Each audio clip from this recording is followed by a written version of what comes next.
Dans l'Ancien Testament, on exigeait des sacrifices d'animaux, mais le sacrifice que le Seigneur demande maintenant est le fruit de lèvres, des mots qui sortent par notre bouche, qui s'élèvent devant le trône, tout comme des sacrifices d'animaux.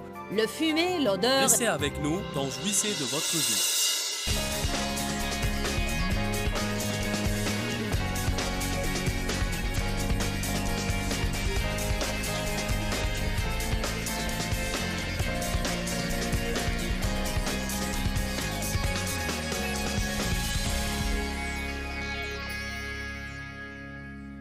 J'aime beaucoup ces versets qui parlent d'Abraham. En fait, j'aime lire ces versets. J'aime aussi les enseigner aux gens. La louange et l'adoration peuvent vous libérer de la peur, du doute et de l'incroyance. Romains 4,18. Abraham, espérant, contre toute espérance, crut et par la foi devint père d'une multitude de peuples. Il n'avait aucune raison d'espérer, mais il espéra. C'est d'une foi sans défaillance qu'il considéra son corps impotent et déjà mort. Il regarda ses circonstances, mais malgré cela, il ne s'est pas rendu. Son corps était impotent parce qu'il avait 100 ans, et quand il regarda le sein de Sarah, mort également, il ne perdit pas foi et ne douta pas de la promesse de Dieu. Mais sans hésitation, appuyé sur la promesse de Dieu, avec une foi puissante, il a fait quoi alors? Il loua et adora le Seigneur éternel et lui rendit gloire. Que se passe-t-il quand on loue Dieu? On devient fort. Notre foi grandit et ces choses qui s'élèvent contre nous en essayant de nous réprimer se dissipent parce que nous avons loué Dieu. C'est pour ça que nous avons besoin de la louange, de l'adoration et de cette musique céleste. Vous devez apprendre ces chants. Et chaque fois que vous avez l'occasion de louer et adorer Dieu, vous devez la saisir. Est-ce que je dis la vérité?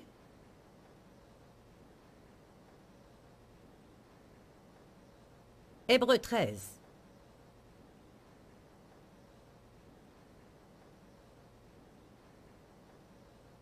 Verset 15.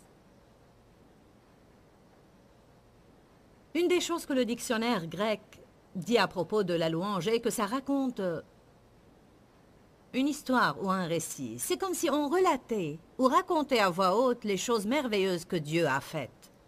Même quand vous sortez pour déjeuner avec un ami et vous racontez les choses merveilleuses que le Seigneur fait pour vous, ce faisant, vous louez Dieu. Dieu aime ce genre de conversation, alors il sort son livre de mémoire et les enregistre. Il n'enregistre pas nos complaintes, murmures et plaintes. Mais il enregistre. Imaginez ce qui se passerait si vous regardiez secrètement dans la chambre de vos enfants et vous trouveriez 2 de vos enfants assis dans un coin en train de parler et de dire vraiment, je dois dire, ah ma maman, j'ai la meilleure maman au monde. Il n'y a pas de maman plus merveilleuse et adorable. Est-ce que nous n'avons pas les parents les plus merveilleux au monde? Ils sont tellement... Oh, waouh! Vous allez être... Vous ne pourriez pas vous empêcher de les bénir et... Même si vous les surpreniez en train de dire « J'en ai marre de papa et maman, ils ne font jamais rien pour nous. Je crois qu'ils doivent faire ceci et ils doivent faire cela. » La même chose, exactement la même chose. Nous sommes les enfants de Dieu. Qu'est-ce qu'il aimerait nous entendre dire? Combien il est merveilleux, combien il est bon, ce qu'il a fait, ce qu'il peut faire, ce qu'il est probablement en train de faire et qu'on n'a pas encore vu.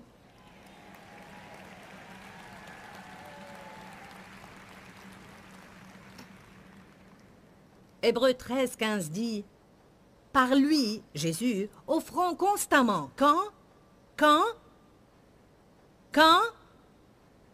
et en tout temps, offrons à Dieu un sacrifice de louange. Je pense que parfois nous pensons que le sacrifice de louange veut dire louer Dieu quand on n'a pas envie de le faire. Cela peut sûrement être un genre de sacrifice, mais à mon avis, je crois qu'il veut vraiment dire que la louange, dans l'Ancien Testament, on exigeait des sacrifices d'animaux, mais le sacrifice que le Seigneur demande maintenant est le fruit de lèvres, des mots qui sortent par notre bouche,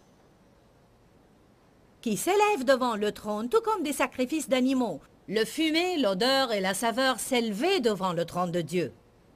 Il a dit le sacrifice que Dieu demande maintenant est le fruit de lèvres, des paroles reconnaissantes qui confessent son nom. Je me demande combien de fois par jour nous devrions remercier Dieu pour quelque chose. Et combien nous devrions dire à Dieu que nous l'aimons. Mon Dieu. Alléluia. Merci Seigneur. Merci pour l'eau chaude. Gloire à Dieu. Amen. Quand j'ai soif, merci pour l'eau froide, Seigneur, merci. Nous devons remercier Dieu. Voilà une pensée qui m'est venue à la tête aujourd'hui. Écoutez-moi, nous devrions remercier Dieu pour les personnes qu'il met dans nos vies, qui nous encouragent, qui sont autour de nous et qui font des choses pour nous, et les amis que nous avons, les gens qui font partie de notre vie. Je voyage beaucoup, alors le Seigneur me facilite les choses et parfois les gens me demandent « Comment tu fais tout ce que tu fais ?» Et souvent je réponds « Le Seigneur me donne sa grâce, mais vous savez, non seulement Dieu me donne sa grâce, mais il me donne aussi des gens merveilleux qui m'aident. Et les gens que Dieu envoie pour nous aider sont les gens qui ont le plus de valeur dans notre vie. Quelqu'un pense « Béni soit Dieu, je n'ai personne pour m'aider. » Alors, j'ai une réponse pour toi. Va semer quelques graines et aider quelqu'un d'autre et Dieu amènera une récolte dans ta vie. Ne reste pas là en disant que tu n'as personne pour t'aider. Va aider quelqu'un d'autre et semer des graines. En fait, vous devez aider quelqu'un d'autre avant que Dieu vous aide. Parce que vous semez d'abord et puis vient la récolte. Semaille, attente, puis récolte. Alléluia. Si vous voulez quelque chose que vous n'avez pas dans votre vie, semez-en un peu. Et alors vous aurez l'autorité d'avoir foi en Dieu pour une récolte. Nous n'avons aucune autorité de croire à une récolte là où nous n'avons aucune envie de semer. N'essaie pas de demander à Dieu de te donner des amis si tu ne veux pas être amical.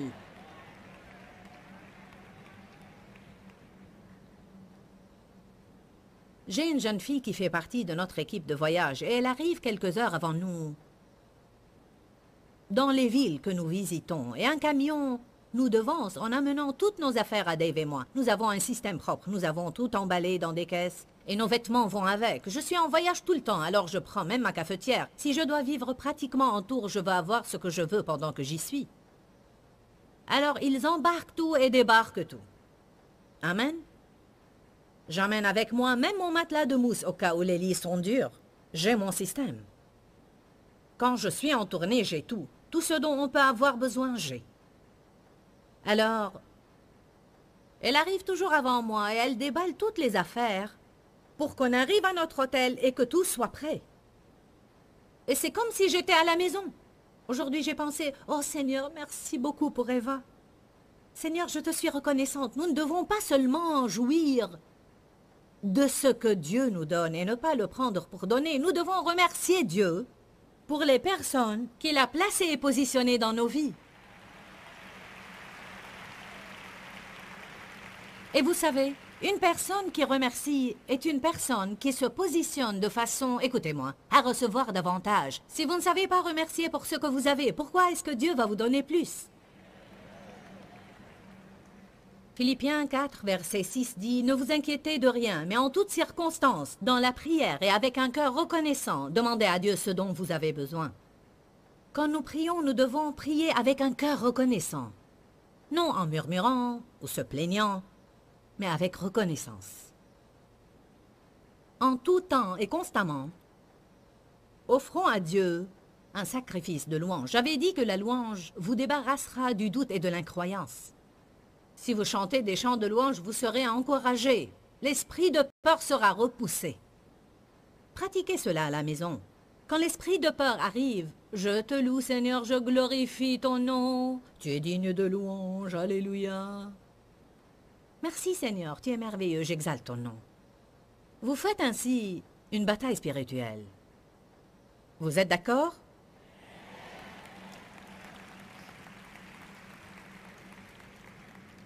L'évangile de Jean, chapitre 4, verset 23, dit « Dieu cherche de sincères et véritables adorateurs qui l'adoreront. » C'est intéressant, il ne veut pas n'importe qui pour l'adorer. Il veut de véritables adorateurs qui l'adorent. C'est malheureux, je crois, qu'il soit écrit dans la Bible que Dieu les recherche. Je pense vraiment qu'il est malheureux qu'il ait à les chercher. Je crois qu'il devrait y avoir une abondance.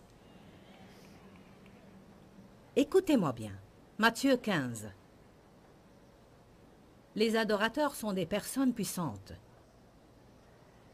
Les personnes qui louent sont puissantes. Ceux qui se plaignent sont faibles. Ceux qui murmurent aussi. Allez. Il est évident que non pas chaque personne qui a l'air de louer est vraiment sincère. L'adoration sincère vient du cœur et n'est pas simplement un comportement acquis où je dois aller à un endroit bien déterminé et répéter des prières déjà apprises. Je ne dis pas que ce n'est pas définitivement une adoration ou une louange, mais assurez-vous que votre cœur y est. Je n'essaie pas de critiquer, alors ne me lapidez pas. Ce que je dis en fait est que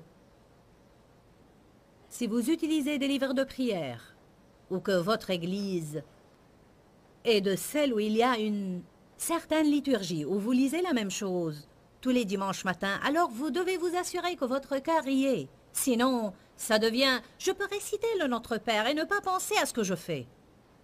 Je veux que vous compreniez que votre cœur doit être engagé dans la prière, sinon ce n'est pas une véritable adoration.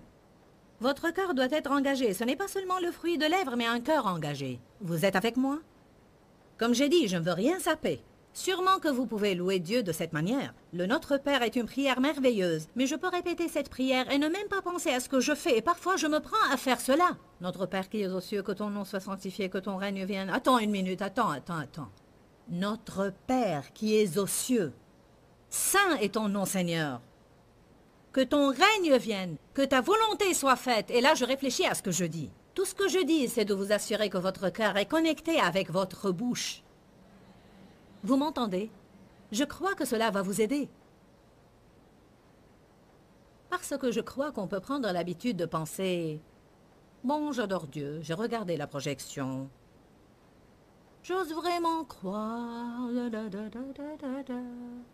Et pendant que vous le faites, vous regardez le chapeau de Suzy et le nouveau sac de Janie. Vous comprenez? En fait, la concentration n'est pas vraiment notre point fort. Et nous devons apprendre comment nous concentrer. Voilà pourquoi dans une réunion pareille et au cours d'une réunion d'église, le moins de personnes qui se déplacent, mieux c'est, croyez-moi. Je vous dis la vérité, quand une personne se déplace, 50 autres la suivent. Je vous dis cela pour votre bien, parce que vous pouvez penser, eh bien, j'ai soif, mais et si quelqu'un ratait quelque chose d'important dont il aurait besoin dans sa vie? Quand vous priez, quand vous louez et vous chantez ces chants, vous pourrez vraiment profiter de ces chants si vous faites réellement attention à chaque mot que vous chantez et que ce soit vraiment des mots que vous signifiez et que vous ne soyez pas en train de penser à quelque chose d'autre pendant que vous lisez les mots. Les adorateurs sont des personnes qui adorent d'abord avec le cœur, puis par la bouche. Rentrer dans une église, s'agenouiller à un moment précis, se mettre debout à d'autres en répétant des phrases données ou en lisant d'un livre peut être une vraie adoration si notre cœur y est et que ce n'est pas juste une formalité. Dieu n'est pas satisfait si nous venons à un même endroit chaque dimanche pour y passer un temps déterminé et puis aller à la maison et ne plus penser à lui jusqu'à la semaine d'après à la même heure. Sortez Dieu de la boîte d'où vous le sortez seulement dimanche matin. Il veut envahir votre vie. Vous m'entendez? Dieu veut vous faire revivre par le Saint-Esprit. Il veut être présent dans votre lundi, mardi, mercredi, jeudi, vendredi et samedi. Il veut s'immiscer dans vos finances, votre façon de vous habiller, vos loisirs, vos relations, vos pensées, vos paroles. Il y a une grande différence entre ce que le monde entend quand il parle de religion et entre ce que la Bible dit quand elle parle de relations personnelles et intimes et adorateurs qui adorent Dieu de tout leur cœur. C'est là seulement que vous avez le feu de Dieu dans votre vie et c'est là que vous serez enthousiasmé et consumé par votre relation avec Dieu quand c'est plus pour vous qu'une série de cérémonies. Je veux dire que les gens peuvent aimer Dieu et suivre des rituels parce que c'est tout ce qu'ils savent faire. Mais Dieu veut être inclus dans tout ce que vous faites. Il veut que vous priez sans cesse. Il veut que vous lui parliez de tout et de rien, partout et en tout lieu, tout le temps et n'importe quand. Matthieu 15, 6.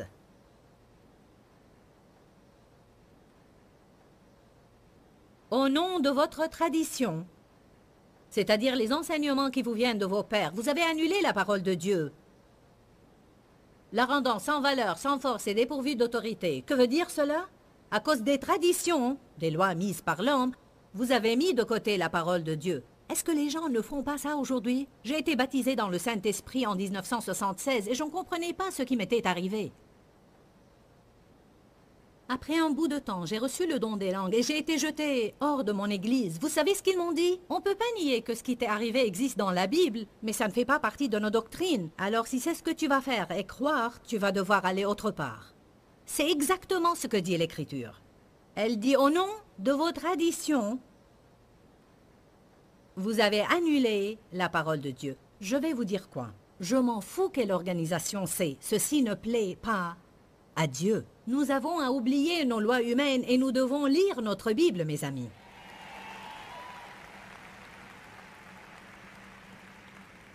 Tellement de gens croient à tellement de choses différentes. Qui a raison? Personne n'a raison à 100%. Personne. C'est pourquoi nous devons arrêter de nous disputer pour les petites choses et nous devons nous aimer les uns les autres et avoir un peu d'unité.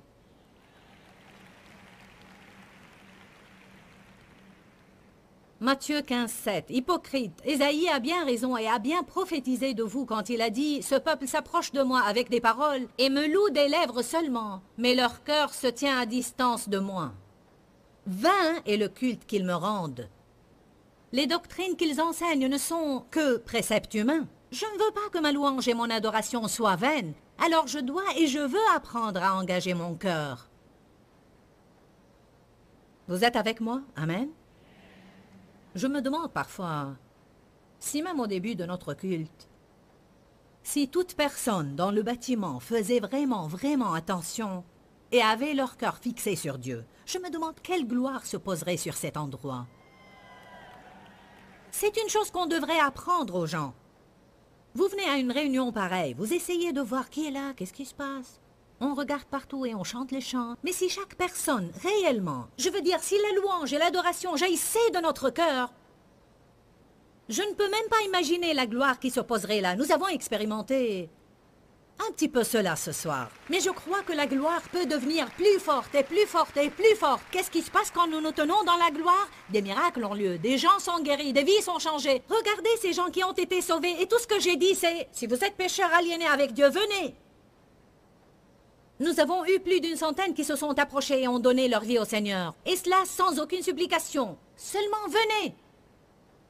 Car quand la gloire de Dieu est présente, les gens sont interpellés de l'intérieur. Nous ne mettons pas de pression extérieure sur eux. Ils sont interpellés dans leur fort intérieur.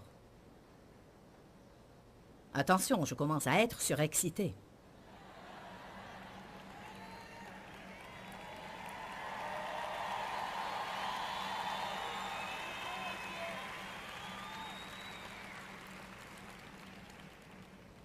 Je veux répéter cela. Essayez, si vous êtes guidé par l'Esprit, et je n'instaure pas une nouvelle loi.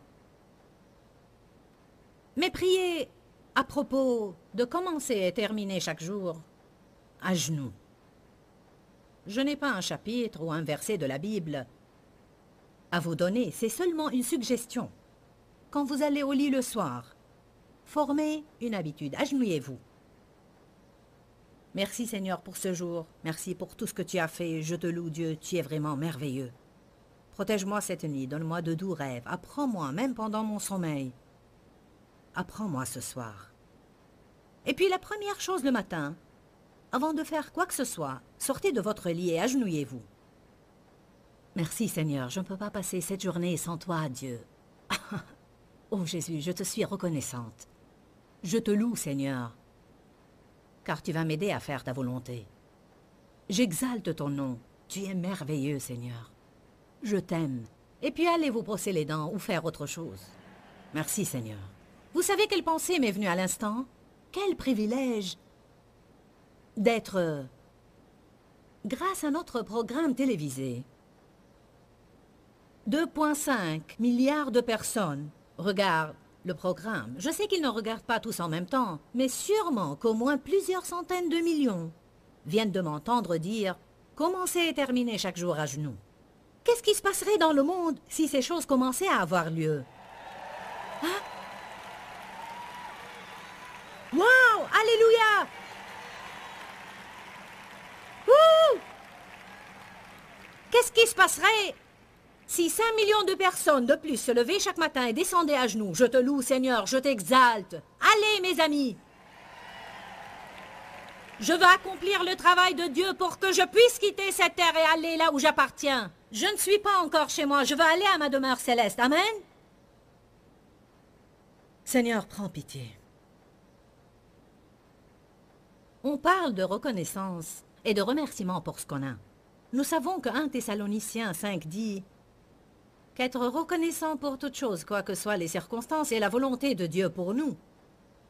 Mais Dieu, tout récemment, en fait seulement il y a 2 jours, m'a montré quelque chose. Dieu vous donne de nouvelles révélations pour votre vie à différents moments et il m'a montré quelque chose à propos de la paix qui a été un pivot pour moi. Si vous voulez la paix, appliquez-vous à l'avoir.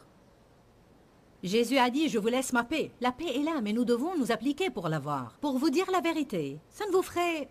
Il vous faut comprendre cela. Ça ne vous ferait réellement aucun bien de prier pour la paix. Il faut vous appliquer pour l'avoir. Alors si vous allez avoir la paix, vous allez l'avoir intentionnellement.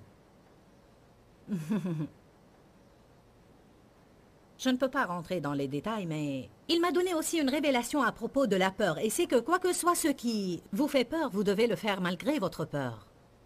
Ne craignez rien ne signifie pas débarrassez-vous des sentiments, mais ça veut dire sachez que parce que Dieu est avec vous et dit ne craignez rien car je suis avec vous, vous pouvez commencer à faire toutes les choses qu'il vous a demandé de faire sans crainte.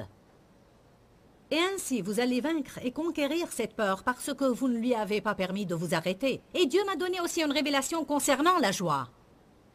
Êtes-vous prêts? Je vais la partager avec vous. Dieu m'a mis ça à cœur il y a 2 jours. Il m'a dit, c'est une révélation concernant la joie. Et je me suis tue. Et voici ce qu'il m'a dit. C'est entièrement en rapport avec tes paroles.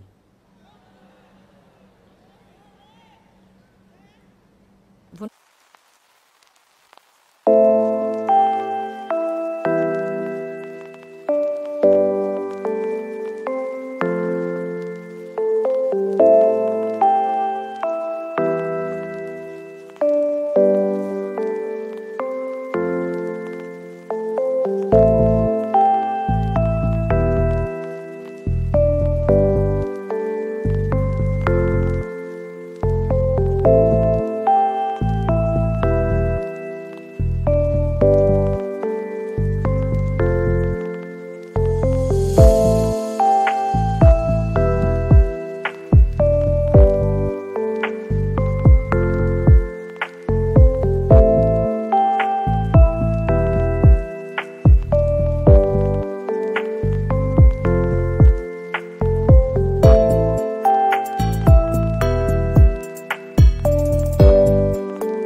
Ne me croyez pas, n'est-ce pas? La joie de l'Éternel est en nous. Mais elle est libérée quand nous disons ce qui est juste. Et elle est empêchée quand nous disons de mauvaises choses. J'ai dit, la joie de l'Éternel est en rapport avec nos paroles. Certains ne sont pas heureux parce qu'ils parlent de stupidité tout le temps. Et vous savez quoi? Vous mangez vos propres paroles toute la journée. Toute la journée, vous mangez vos propres paroles.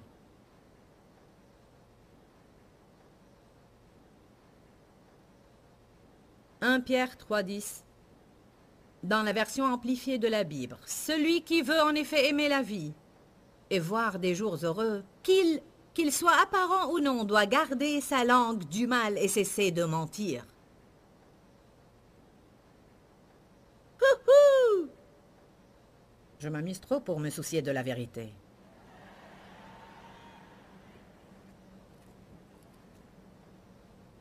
Proverbe 18, 20, 21. Si vous avez fait des kilomètres et vous avez compris ce que j'ai dit, alors votre voyage a été fructueux. J'ai dit, votre joie est en relation directe avec vos paroles. Ce n'est pas étonnant que Dieu nous dise de garder notre bouche remplie de louanges, d'adoration et de reconnaissance, et que la Bible dise « Ne vous enivrez pas de vin, mais soyez remplis du Saint-Esprit, en vous récitant toujours des psaumes, des hymnes et des cantiques inspirés, chantez et célébrez le Seigneur de tout votre cœur. » Nous voulons tous savoir comment prier avec des prières puissantes, et chacun veut avoir cette sensation d'accomplissement après avoir prié, où il sent vraiment que sa prière a été bénéfique. Et cet enseignement sur la prière va être réellement puissant parce que je pense que beaucoup de gens passent du temps dans la prière, mais ne croient pas vraiment que leurs prières sont efficaces. On peut prier de différentes façons, comme vous avez pu le constater aujourd'hui. Nous n'avons pas à prendre une posture donnée à un moment précis. La prière peut devenir comme la respiration. Et la prière est réellement un mystère. Pourquoi un Dieu omnipotent, omniscient, a-t-il besoin que des personnes prient? Pourquoi il ne fait pas ce qu'il désire faire sans notre prière? Eh bien, il a choisi de travailler à travers nos prières de foi. Dis-leur que je les aime. Dans ce livret, Joyce Meyer donne une révélation de l'amour de Dieu pour nous. Pour obtenir ce livret gratuitement, écrivez-nous à Joyce Meyer, boîte postale 40095-6300 Larnaca, Chypre.